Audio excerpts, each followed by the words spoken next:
বদরগঞ্জে জামাতি ইসলামীর আয়োজনে ইফতার মাহফিল অনুষ্ঠিত।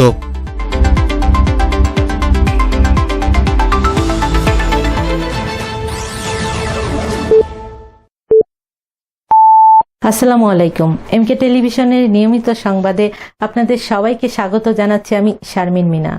এতক্ষণ শুনছিলেন সংবাদ শিরোনাম, এখন ডেস্ক থেকে বিস্তারিত।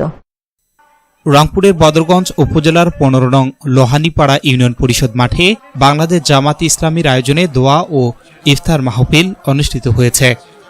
অনুষ্ঠানে প্রধান অতিথি হিসেবে উপস্থিত ছিলেন রংপুর ২ বদরগঞ্জ তারাগঞ্জ আসনের নবনির্বাচিত সংসদ সদস্য এটিএম আজাহারুল ইসলাম।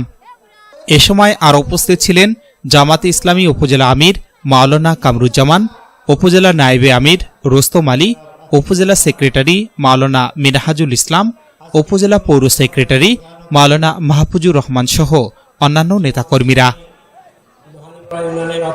আয়োজিত আজকের ইফতার মাহফিলের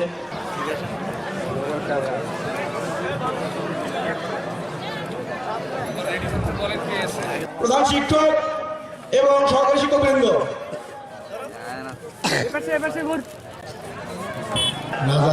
নাজাতের মাস কুই থেকে নাজাত, জাহান্নামের আগুন থেকে নাজাত পাওয়া যায়। জাহান্নামের আগুন থেকে আমার দল ক্ষমতাও যায় নাই, আমরা বিরোধী দল, আপনারা আমার কাছে সবটা এখন চান কেন? তারপরেও বলেছি। S Rahman, news desk, MK television. শেষ করছি এমকে টেলিভিশনের নিয়মিত সংবাদ। এতক্ষণ সাথে থাকার জন্য সবাইকে ধন্যবাদ।